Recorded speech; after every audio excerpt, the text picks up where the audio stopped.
Muy buenos días para todas y para todos. Aquí estamos iniciando una nueva clase, en este caso la clase sexta, aquí en Cursal Virtual de nuestro curso de Género y Filosofía Francesa. Hoy vamos a seguir con esta progresión, con este camino de figuras de lo queer. En este caso, a partir de la filosofía de Jacques Derrida, que ya vimos, recuerden ustedes que vimos La escritura y la diferencia, que lo tengo aquí, el libro.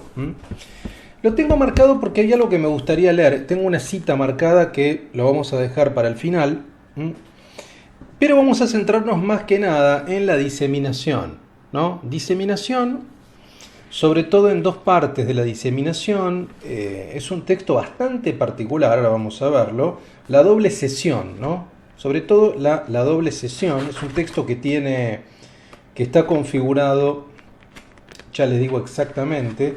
La doble sesión me interesa mucho porque ahí aparece la figura de la feminidad, que va a ser una figura que vamos a ver mucho hoy, ¿no? Y tanto la diseminación como mímica, que es una parte de ese texto, doña Alisa a Mallarmé. Pero obviamente voy a hacer una presentación sucinta, breve, de la filosofía de Derrida, para entender de dónde sale este texto y por qué este texto nos importa desde el punto de vista del género. Y obviamente seguiremos con nuestro amigo Eric Martí, que nos ayuda sobre todo a situar estas coordenadas, estas convergencias entre la teoría queer norteamericana y la filosofía francesa contemporánea.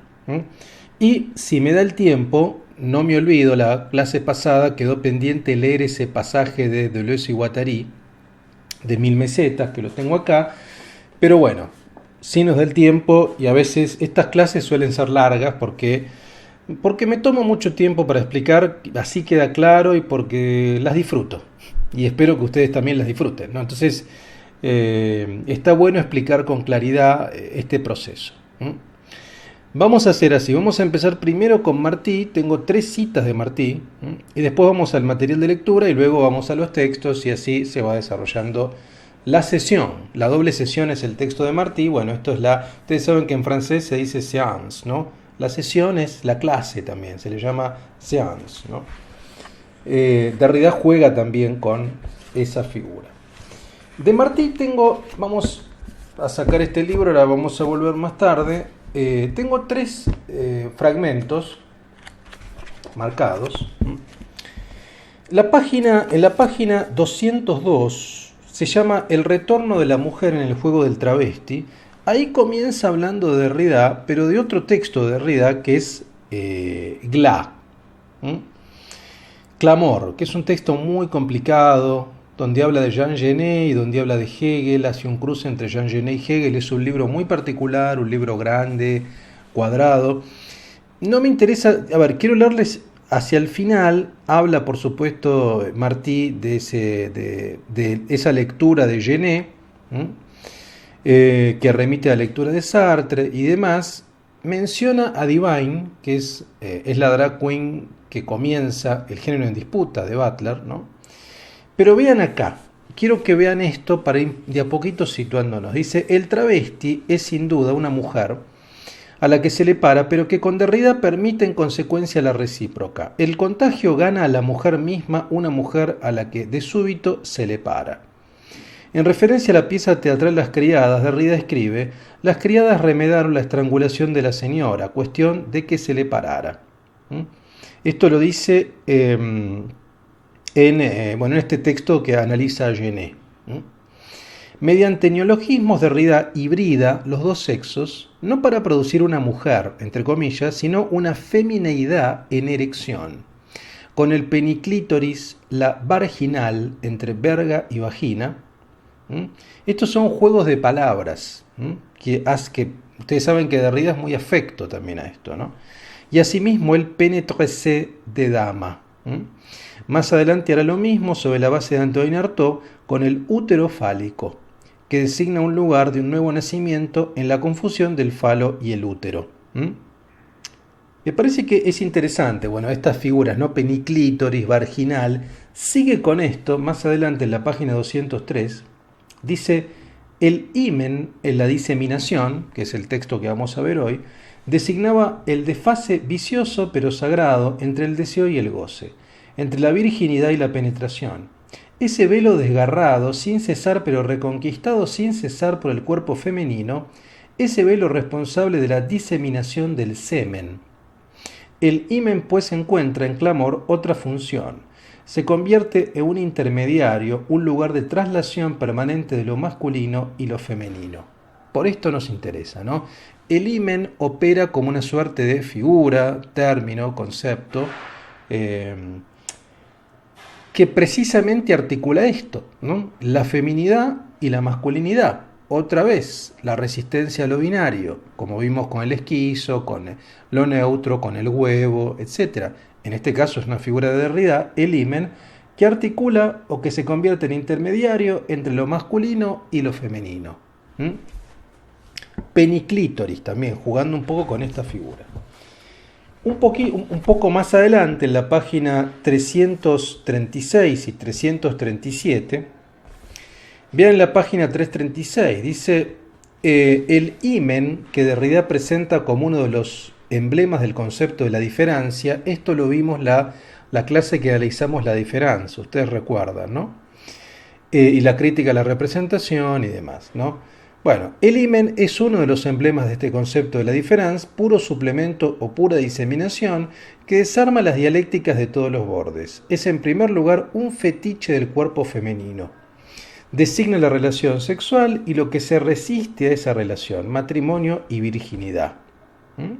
O sea, el himen operaría de alguna manera como una figura de la diferencia, como una figura resistente a lo binaria, ¿no?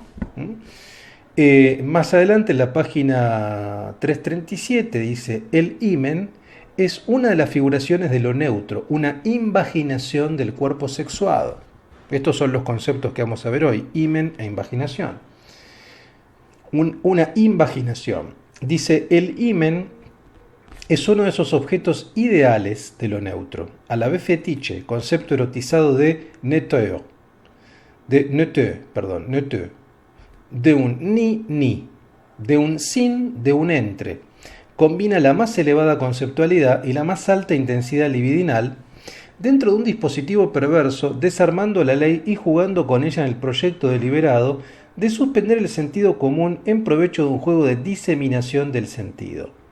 El himen nombra lo neutro al designar a la vez el velo de lo femenino y su desaparición momentánea en la relación sexual.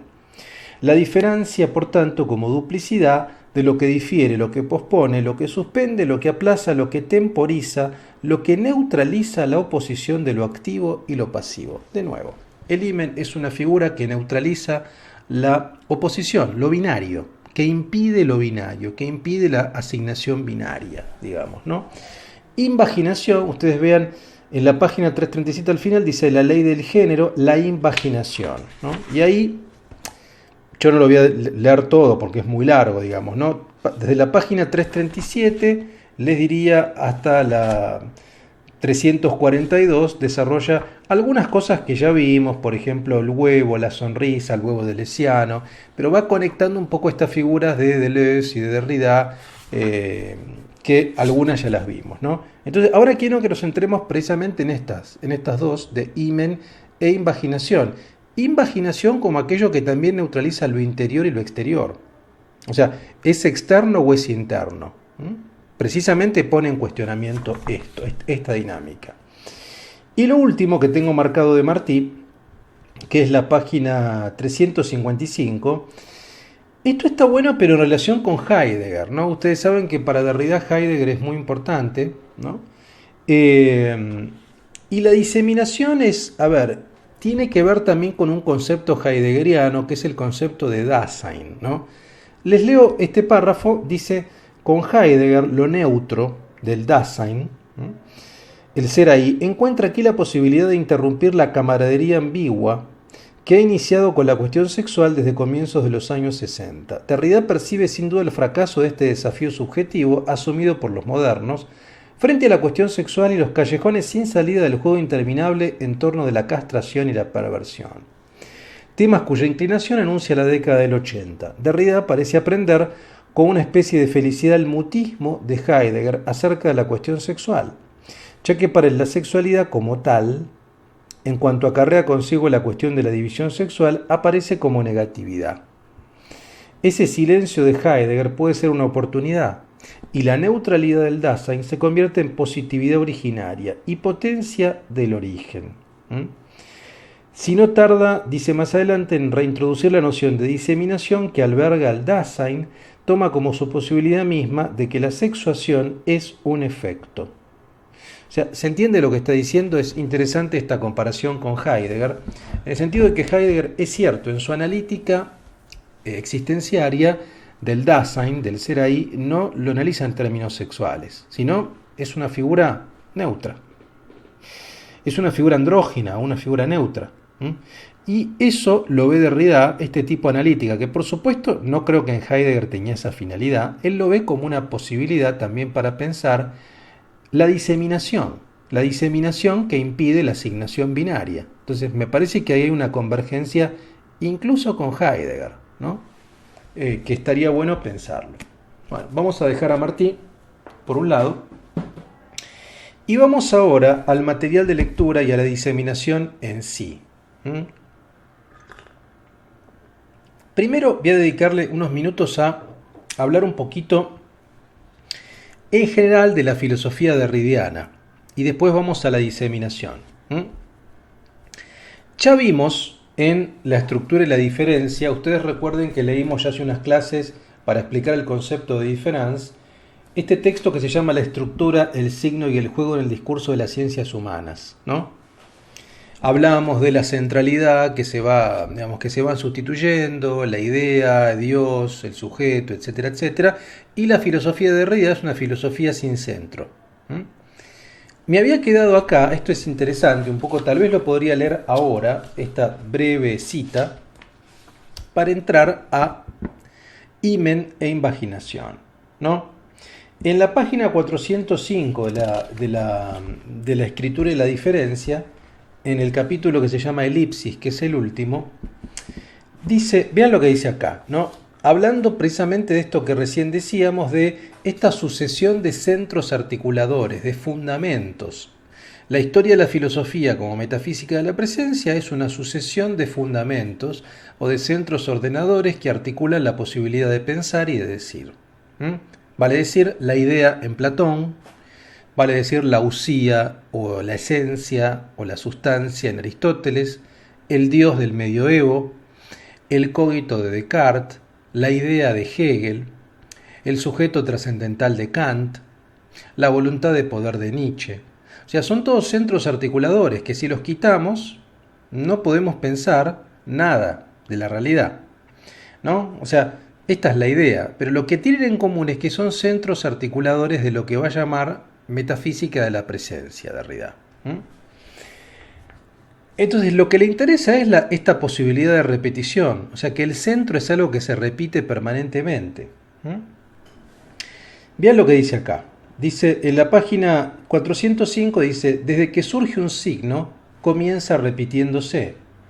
Sin eso no sería signo, no sería lo que es decir, es esa no identidad, consigo que remite regularmente a lo mismo, es decir, a otro signo que a su vez nacerá al dividirse. El grafema, al repetirse de esta manera, no tiene pues ni lugar ni centro natural. Pero ¿acaso se los perdió alguna vez? ¿Es su excentricidad un descentramiento? ¿No puede afirmarse la irreferencia al centro en lugar de llorar la ausencia del centro? ¿Por qué tendría uno que hacer su duelo del centro? ¿No es el centro la ausencia de juego y de diferencia otro nombre de la muerte? O sea, lo que está diciendo Derrida es, a ver, ¿por qué es tan conflictivo la ausencia de centro o de fundamento? ¿Por qué nos parece tan, no sé, sí, básicamente tan riesgoso pensar sin una centralidad ontológica, sin idea, sin Dios? ¿Por qué no vemos allí la posibilidad del juego? ¿Por qué no vemos allí en este artificio la posibilidad de cambiar? Precisamente el centro lo que hace es certificar la identidad. El centro solidifica, cristaliza la identidad. Si pensamos sin centro, pensamos sin identidad fuerte. Pensamos en la posibilidad de juego. Piensen esto que estamos diciéndolo desde el punto de vista ontológico a partir de la noción de género. Precisamente, quitar el centro implicaría quitar la identidad del eje. ¿Mm? Esto lo podemos trasladar, van a ver ahora, a la cuestión del género, por ejemplo, en Butler. ¿Mm? Entonces, todo esto, vamos al material ahora, todo esto tiene que ver con una pregunta que es interesante, que es ¿cómo es posible salir de las dicotomías metafísicas propias del lenguaje filosófico? También a veces se da con una expresión que es implosión de la filosofía.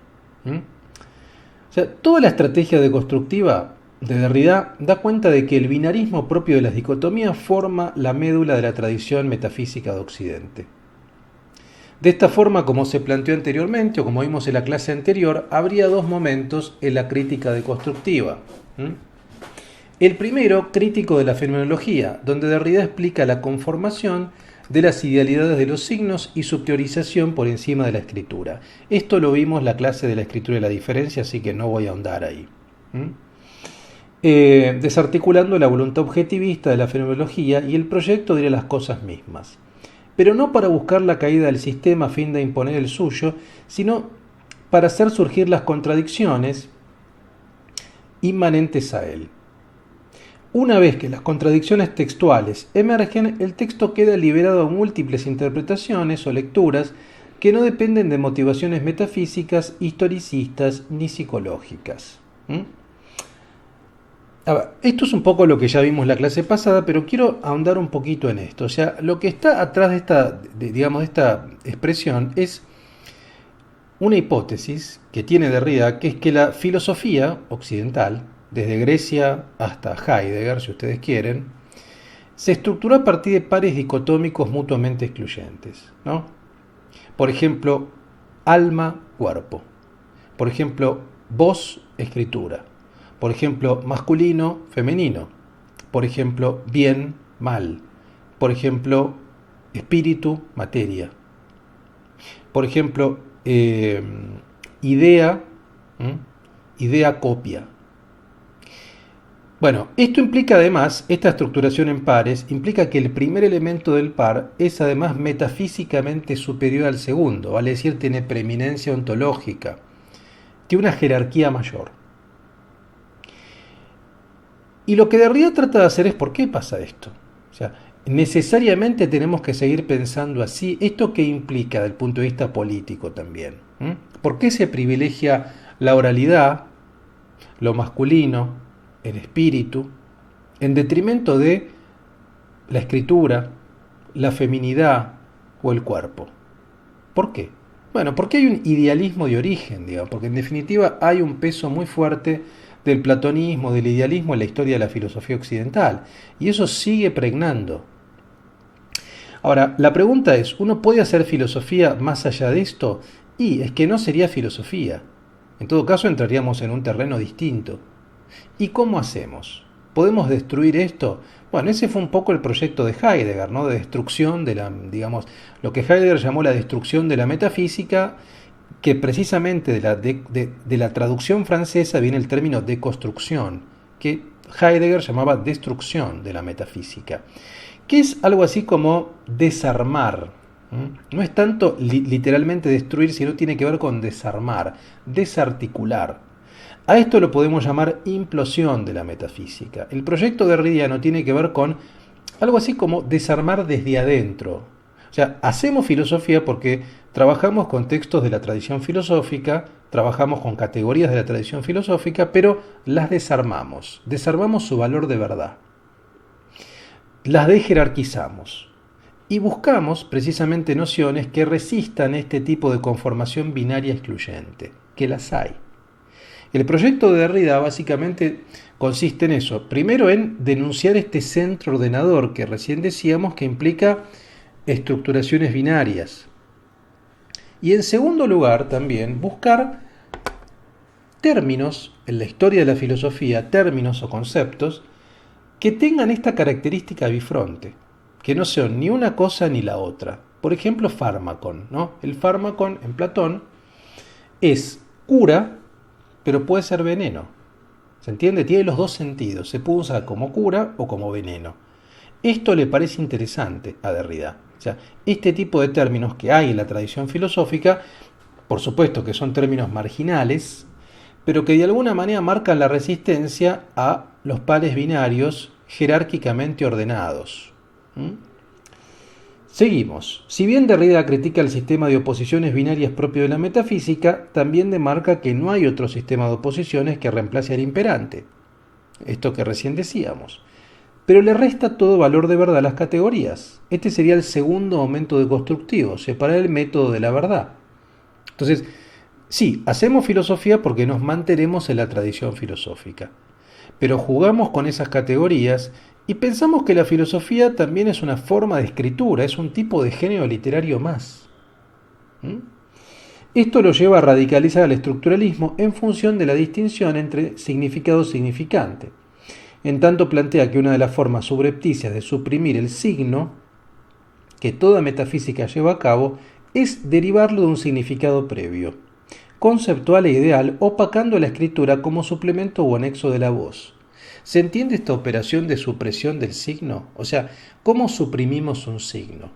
Y bueno, lo suprimimos y lo derivamos a otro. O sea, si A es un derivado de B, o al revés, si B es un derivado de A, B sin A no puede existir. ¿Se entiende? O sea, si algo es derivado de otra cosa, en tanto es derivado, no tiene existencia autónoma. Es un suplemento, es algo que está de manera suplementaria viviendo de otra cosa. Es una rémora, está pegado a otra cosa. Bueno, si esa otra cosa la sacamos, la rémora se cae por añadidura, no tiene entidad propia. Entonces, una forma de supresión de un signo es derivarlo. Si decimos que la escritura está derivada, o es una derivación, o es un suplemento de la oralidad, per se, la escritura no tiene entidad. O sea, vale decir, si no hay oralidad, la escritura no tiene sentido.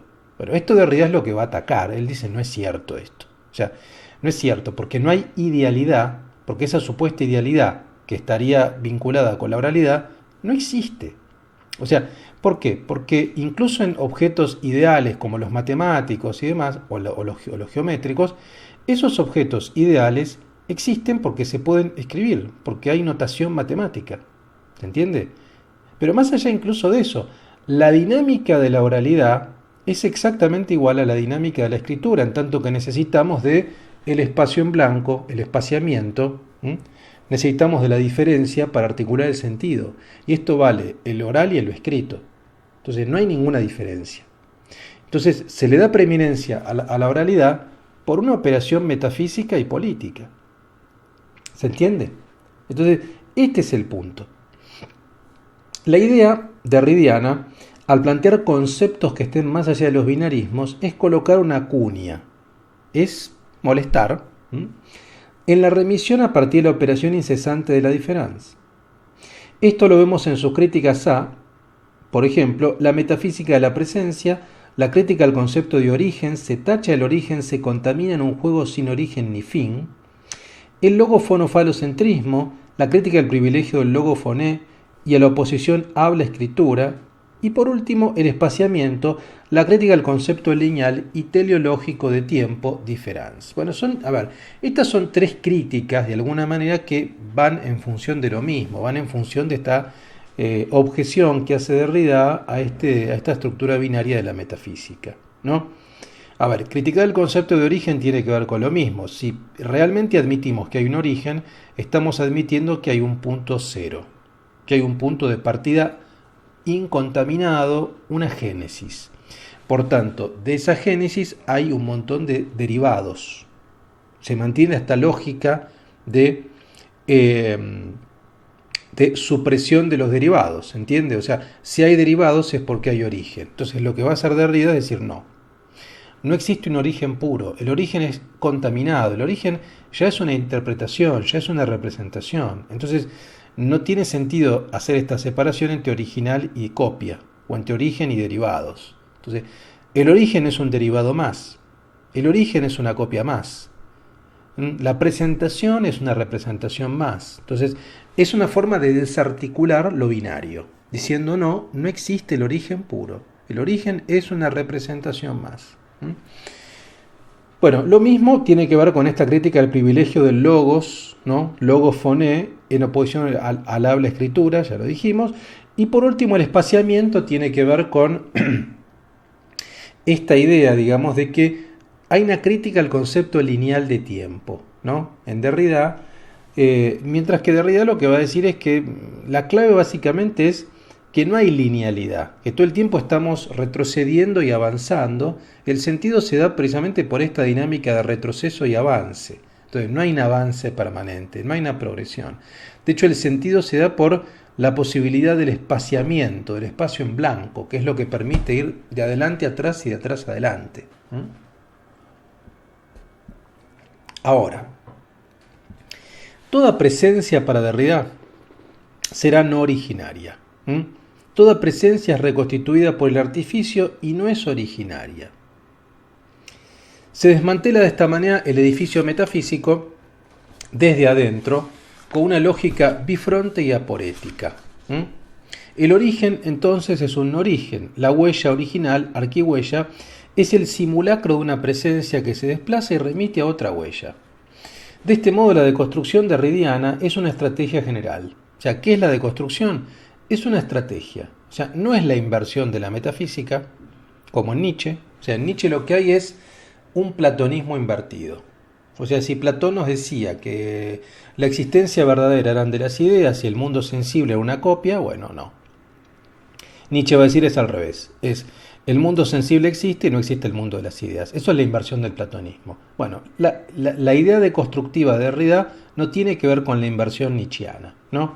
Tampoco tiene que ver con la superación de la metafísica que busca Heidegger por medio de la mística, sean tanto Gelassenheit como renuncia a la voluntad o como Verbindung, como torsión, no tiene que ver con esas expresiones, sino básicamente la deconstrucción es algo mucho más modesto, es una estrategia de lectura,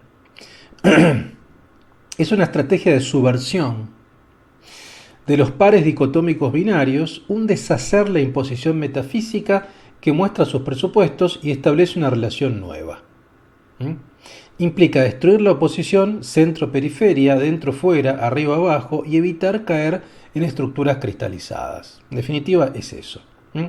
Los conceptos abbauen, desmontar, desmantelar, destrucción, en Heidegger también, son antecedentes para reactivar la relación causa-efecto en los pares y cambiar la jerarquía temporariamente. Entonces, esto es lo que nos interesa. La deconstrucción en términos derridianos, y esto, a ver, estoy explicando qué es la deconstrucción, porque además este término se popularizó. Ahora se habla de deconstruite. Tenemos que deconstruirnos. Bueno, y no se sabe exactamente qué es. La deconstrucción es esto. Es una estrategia de subversión de los pares dicotómicos binarios, un deshacer, la imposición metafísica, mostrar los presupuestos, pensar una relación nueva, pensar sin centro. Entonces, si esto lo aplicamos al campo del género, como lo va a hacer, por ejemplo, Paul Preciado, bueno, y sí, en algún sentido es dar cuenta de este deshacer la estructuración binaria, o sea, deshacer la imposición metafísica binaria en el campo sexogenérico. ¿Se entiende? Derrida no lo está hablando en relación con el campo sexogenérico. Pero, como vamos a ver ahora en la diseminación, aparecen algunas figuras, que son figuras que tienen que ver con lo femenino, con la feminidad, que permiten también precisamente este desmantelamiento del pensamiento binario en el campo sexual. Es un antecedente de lo queer. La cuestión del estilo entonces será clave. La filosofía trabaja con un lenguaje liberado de la representación. La filosofía es una forma descentrada y bífida. La filosofía es un género literario. La filosofía para Derrida es una práctica textual. El injerto textual como práctica deconstructiva que se ve en muchos casos. En este caso de la diseminación lo vamos a ver, porque de hecho si ustedes ven la doble sesión, no sé si lo alcanzan a ver acá, ¿ven la forma que tiene la doble sesión? Es muy extraña, ¿no? ¿Ven este texto acá al costado? Bueno, ¿qué es lo que evita Derrida con esto? Lo que evita es la jerarquización de los textos. O sea, la idea de que tenemos un texto principal una nota a pie que supuestamente es un derivado del texto principal. Bueno, acá no hay nota a pie. ¿Se entiende? ¿Por dónde empiezo? ¿Por acá o por acá? Por donde quiero. Incluso hay textos donde Derrida juega con la nota a pie. O sea, prácticamente todo el capítulo es una nota a pie. Vean, por ejemplo, cómo escribe acá. Los cuadros. ¿Qué es importante, el cuadro o lo que está abajo? Bueno, precisamente esto es una escritura deconstructiva.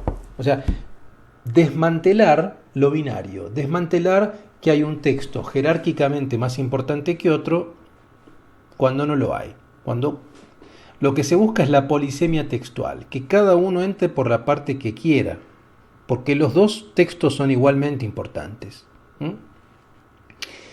Entonces, precisamente, en este caso, el injerto textual como práctica deconstructiva impide discernir lo central y lo marginal, el cuerpo y la nota a pie de página. La diseminación como polisemia universal y multiplicación de sentidos. En la deconstrucción no hay nada fuera de texto, y el texto no es solo escritura. La tarea deconstructiva se aplica a la sexualidad, la política o la estética. Entonces, acá Derrida lo está pensando en relación con la deconstrucción de textos de la tradición filosófica y literaria.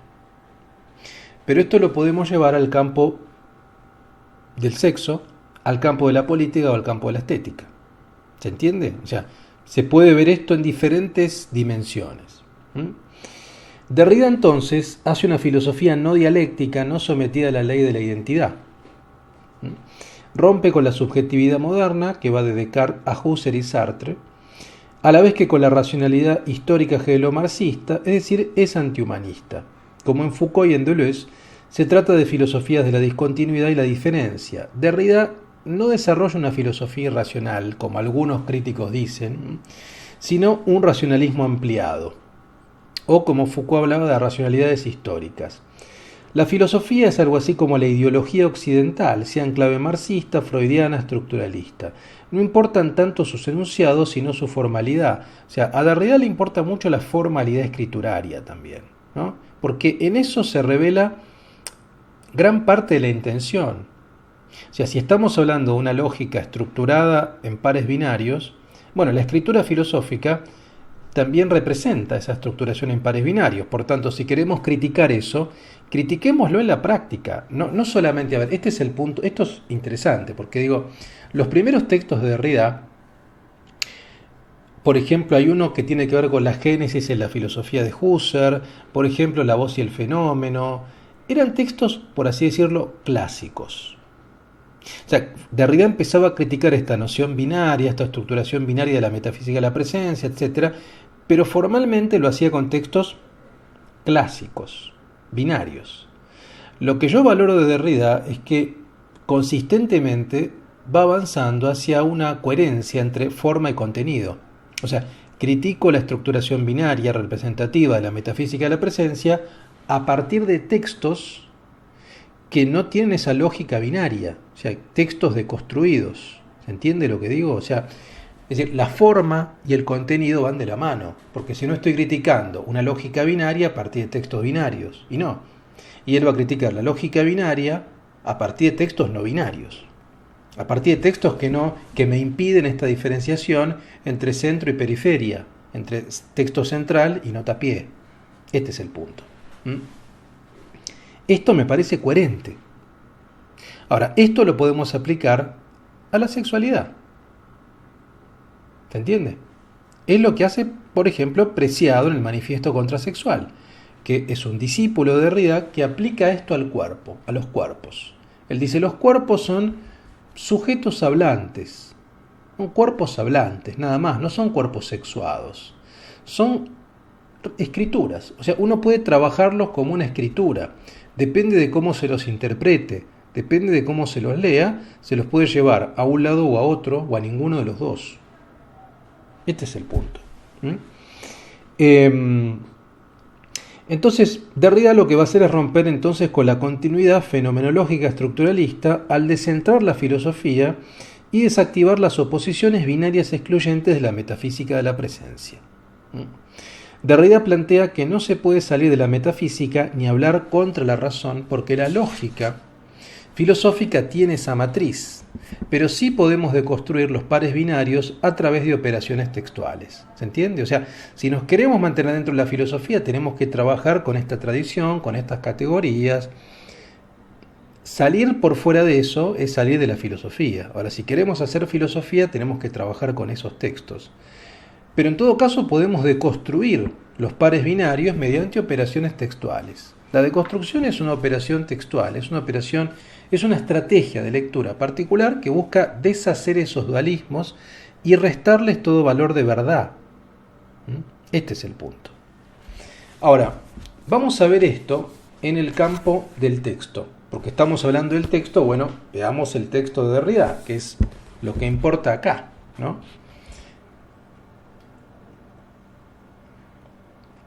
Y veámoslo en estos desarrollos de himen e invaginación como anticipaciones precisamente de lo queer, que también es una forma de resistencia a lo binario, en este caso dentro del campo sexo genérico. Vamos al comienzo de la doble sesión. La doble sesión apareció por primera vez en 1970. En la doble sesión van a ver ustedes que hay este texto, que el que está arriba, habla de Sócrates y Protarco. Y el texto chiquitito que yo les mostré, que se llama Mímica, acá menciona el tema del himen. Por primera vez. Dice: helo aquí, la escena no ilustra más que la idea, no una acción efectiva en un himen. Vicioso pero sagrado. Vicioso pero sagrado. ¿En qué quedamos? ¿Vicioso o sagrado? Bueno, ahí aparece la deconstrucción, digamos, ¿no? Es bifronte, es las dos cosas, ¿no? Entre el deseo y el cumplimiento, la perpetración. Y su recuerdo aquí avanzando, rememorando allí en el futuro, en el pasado, bajo una apariencia falsa de presente. Tal opera el mimo, cuyo juego se limita a una alusión perpetua sin romper la luna. Bueno, acá aparece por primera vez esta figura del himen. Vamos ahora a la página 273, que precisamente se titula hacia abajo el himen entre Platón y Mallarmé. O sea, es una operación de lectura entre Platón y Mallarmé, que esto lo hace mucho Derrida, ¿no? Un filósofo y un escritor, o un filósofo y un poeta, y va cruzando textualidades, ¿no? Va analizando textualidades, nociones, conceptos filosóficas y literarias, ¿no? Entonces, veamos en la página 276, que acá, desarrollando precisamente este cruce entre Platón y Mallarmé, página 275-276, dice: entre Platón y Mallarmé, cuyos nombres propios, una vez más aquí, no son referencias reales, sino indicaciones para comodidad, y de primer análisis una historia tuvo lugar. Esa historia también fue una historia de la literatura, si se admite que la literatura nació en ella y murió de ella, habiendo coincidido con su desaparición su acta de nacimiento como tal.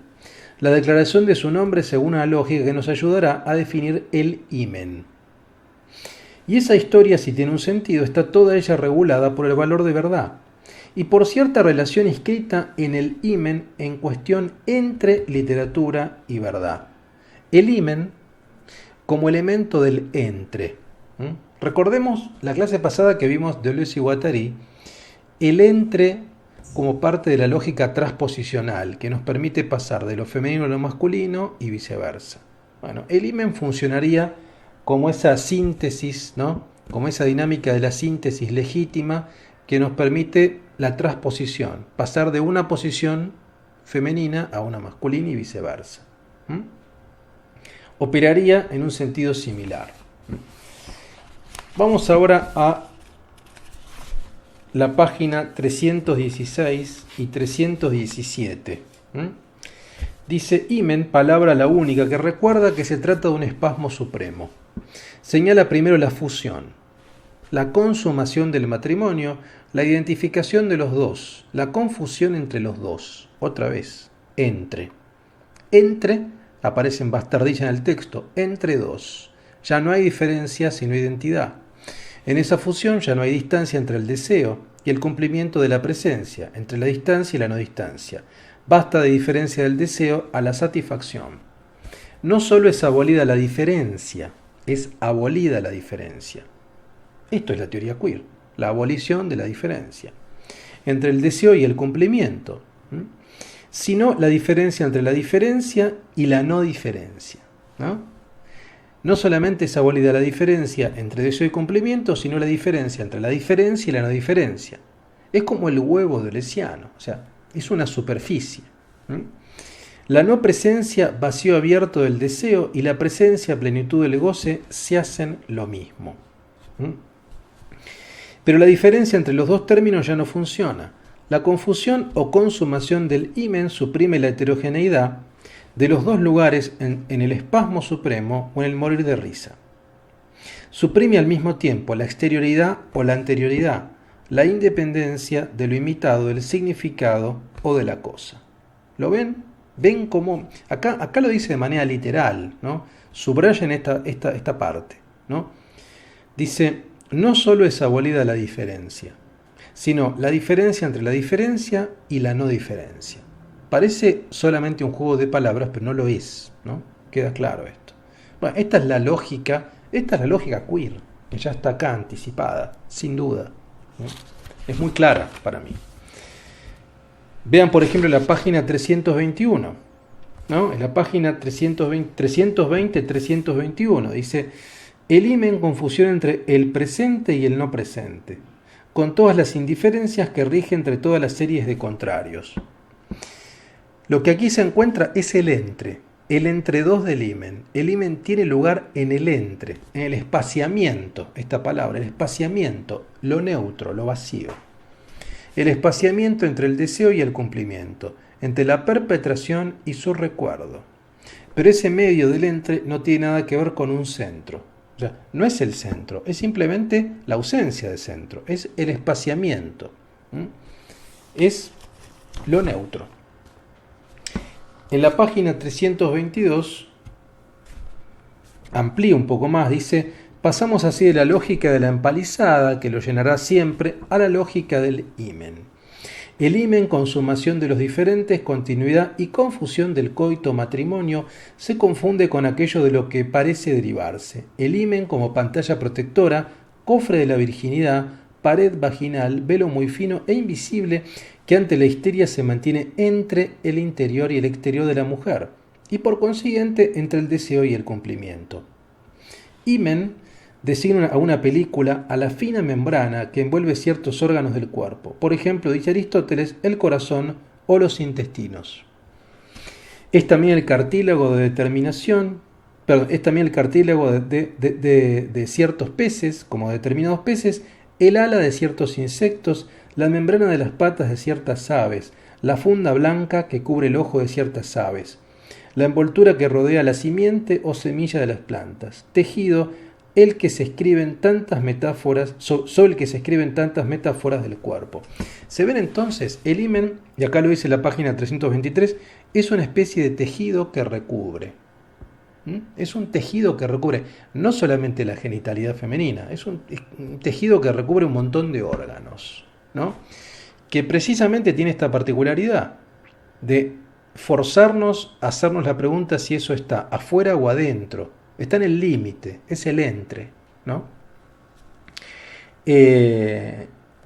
Pasamos entonces a la última cita que tengo, página 333-332, 332 primero, dice, hay que determinar el himen a partir del entre y no a la inversa. El himen en el texto se deja escribir en la punta de esa indecisión. Entreabierto es una clavija sintáctica, no un categorema, sino un sincategorema. Bueno, sincategorema son los términos sincategoremáticos, son los términos que resistían precisamente la asignación binaria. Son términos que se llaman ni, que no son ni A ni B. Esos son los términos sincategoremáticos, ni A ni B. El himen es sincategoremático, el fármacon es sincategoremático. O sea, los términos deconstructivos son términos sincategoremáticos, porque son términos que impiden la remisión binaria. Por ejemplo,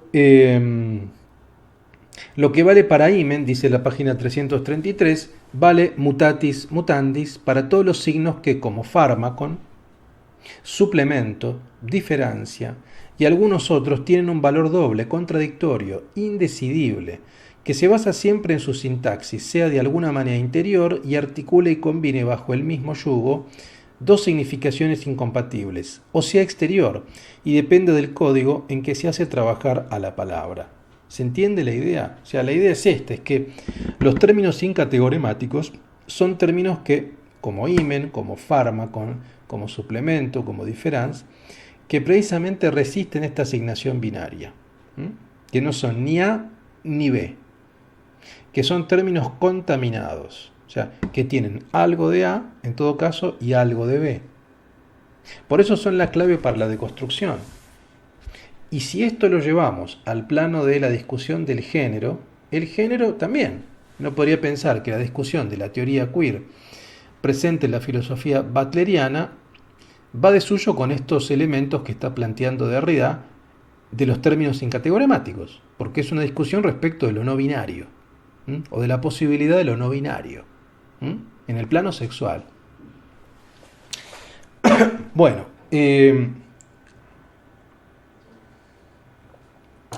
con esto, hoy es un poco más corta, pero básicamente lo que quería decirles es esto. Si quieren, como tenemos un poquito más de unos minutos más, voy a, así saldo la deuda pendiente, lo de Deleuze y Guattari, que había quedado en leerles la página 277 del devenir intenso, del devenir mujer, que además tiene que ver con esto de Derrida, dicho sea de paso, ¿no? Vean lo que dice la página 277 de Deleuze y Guattari. Dice: sí, todos los devenires son moleculares. El animal, la flor o la piedra que devenimos son colectividades moleculares, aexeidades, no formas, objetos o sujetos molares que conocemos fuera de nosotros y que reconocemos a fuerza de experiencia o de ciencia o de costumbre. Salteo un poquito más y dice: por tanto, lo que nosotros llamamos aquí entidad molar es, por ejemplo, la mujer en tanto que está atrapada a una máquina dual que la opone al hombre. O sea, lo molar tiende a binarizar, o sea, mujer versus hombre. Y esto tiene que ver con lo que decimos de Derrida también, ¿no? Dice, como máquina dual, etc. Dice que se opone al hombre, en tanto que está determinada por su forma, provista de órganos y de funciones, asignada como sujeto. Pues bien, devenir mujer no es imitar esa entidad, la mujer molar, o el cliché de feminidad molar, por así decirlo, ¿no? Bueno, devenir mujer no es eso, según Deleuze y Guattari. Dice, sin embargo, no hay que olvidar la importancia de la imitación, o de momentos de imitación en algunos homosexuales machos. Así está la traducción. Y todavía menos la prodigiosa tentativa de transformación real en algunos travestis. Lo único que queremos decir es que esos aspectos inseparables del devenir mujeres deben entenderse sobre todo en función de otra cosa, ni imitar ni adquirir la forma femenina, sino emitir partículas que entran en la relación de movimiento y de reposo, o en la zona de entorno de una microfeminidad, es decir, producir en nosotros mismos una mujer molecular, crear la mujer molecular. A ver, esto es difícil de entender. Yo debo admitir que yo doy clases de Deleuze hace 20 años prácticamente y vuelvo siempre a estos pasajes y son complejos, pero con el paso del tiempo creo que los entiendo cada vez mejor. Queda claro entonces primero, quiero que quede claro qué es esta estructuración de lo que él llama la mujer molar. Es decir, hay una lógica binaria, como en Derrida, que recién vimos. Por tanto, devenir mujer no quiere decir exactamente con devenir en términos imitativos. ¿Se entiende? O sea, se supone que quien puede devenir mujer es quien no es mujer. Un hombre deviene mujer imitando, paródicamente. Tal vez ahí aparece la figura cliché, de la feminidad cliché, por así decirlo, que, como ven, Deleuze y Guattari hablan de algunos travestis, digamos, ¿no? Que imitan, que hacen una performance paródica. Esto está también en Gender Trouble de Butler, ¿no? Aparece este elemento paródico. Esta sería una forma que él igual la rescata. Como ven acá, los autores de Deleuze y Guattari rescatan, dice, esto es muy importante, ¿no? La prodigiosa tentativa de transformación real de los travestis. Es muy importante. Sin embargo, devenir, que es un proceso deseante y que es un proceso de minorización, no quiere decir copiar, no es imitativo. Por tanto, devenir mujer no es copiar una feminidad paródica o cliché, no es acentuar rasgos de esa feminidad, porque eso es acentuar una dinámica dual, ¿se entiende? Es lo femenino versus lo masculino cliché. Hay características de la feminidad y hay características de la masculinidad mayoritarias que son acentuadas. Bueno, devenir mujer no quiere decir eso. No quiere decir. ¿Qué quiere decir entonces? Eso no quiere decir. ¿Qué quiere decir entonces? Dice, emitir partículas que entran en la relación de movimiento y de reposo, o en la zona de entorno de una microfeminidad. Producir en nosotros una mujer molecular, crear la mujer molecular. Quiere decir básicamente, ¿qué es lo que yo interpreto por este tipo de pasajes? Lo que yo interpreto básicamente es que es desarmar esta idea de que hay una subjetividad mayoritaria. Esto es evidente en el plano masculino, digamos, ¿no? La idea de que cuando uno habla de sujeto universal, ese sujeto universal, bueno, no es tan universal, porque en definitiva hay ciertas características que tienen que ver con un sujeto en general blanco, ¿no? Heterosexual y masculino. Bueno, en el plano de la mujer también hay tal vez cierta concepción que da por sobreentendido algunas características de feminidad. Bueno, devenir mujer implicaría criticar esa estructuración universal de la mujer. Cuando está diciendo emitir partículas que entran en relación de movimiento y de reposo, la microfeminidad tiene que ver con la mujer molecular. Y la mujer molecular es una feminidad en fuga, una feminidad que no cesa de moverse. Mientras que la mujer molar es una mujer cristalizada, sedentarizada, recortada, a través de ciertos atributos que pueden llegar a ser cliché o paródicos. Bueno, la mujer molecular, por el contrario, es aquella forma de feminidad que nos ayuda o que permite pensar feminidades no molares, otras formas de feminidad. ¿Se entiende? Creo que quedó un poco más claro. Entonces, salir un poco de la lógica de la feminidad cliché. En el fondo lo que hay acá, y por esto nos interesa a nosotros en este curso, es que la posibilidad de pensar feminidades. ¿Se entiende? Y la teoría queer lo que hace también es abrir las feminidades. O sea, de hecho, una de las polémicas más interesantes, precisamente con esto que está marcando Deleuze, tiene que ver con con qué tipo de feminidad suelen encarnar muchas mujeres trans. Hay cierto feminismo que va a criticar el tipo de feminidad que es encarnada por algunas, y por la mayoría a veces, mujeres trans. O sea, es un tipo de feminidad tal vez paródica, grotesca, que acentúa ciertos rasgos de feminidad cliché, sexistas, cosméticos, esteticistas, que otras mujeres repudian. ¿Se entiende lo que digo? O sea, ¿qué tipo de feminidad se encarna allí? Bueno, este es un debate que se da. Y es un debate que se da al interior de los feminismos y de la teoría queer. Me parece a mí que lo que están planteando acá Deleuze y Guattari es abrir esta posibilidad. O sea, devenir mujer implica abrir el aspecto, abrir, digamos, un poco ese espectro de diversidad de feminidades. Que no hay un tipo de feminidad, hay una diversidad de feminidades.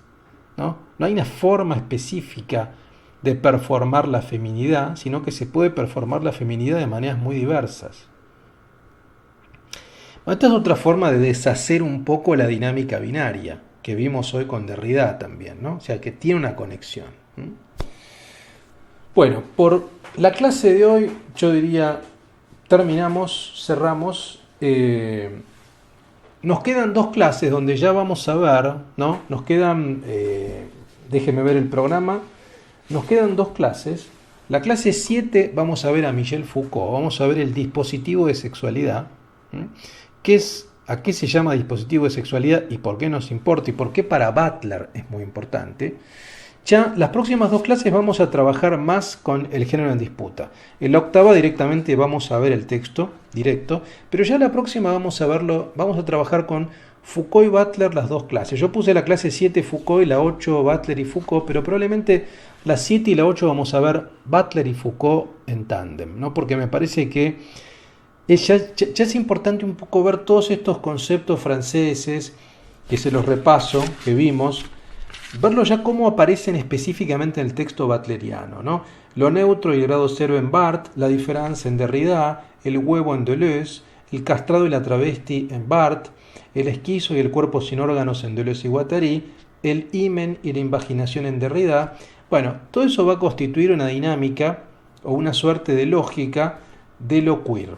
Entonces, las próximas clases vamos a trabajar con Foucault, que es un autor central para Butler, no tanto porque tome de él de manera directa muchas cuestiones, algunas sí, pero también es crítica con otras. Entonces vamos a ver las divergencias con Foucault y vamos a trabajar sobre todo con la historia de sexualidad 1, con el género en disputa y también con el nacimiento de la biopolítica, con el curso del liberalismo de Foucault, porque ahí vamos a ver lo que dice Martí, porque Martí tiene una lectura bastante original y polémica para algunos, respecto a la teoría queer.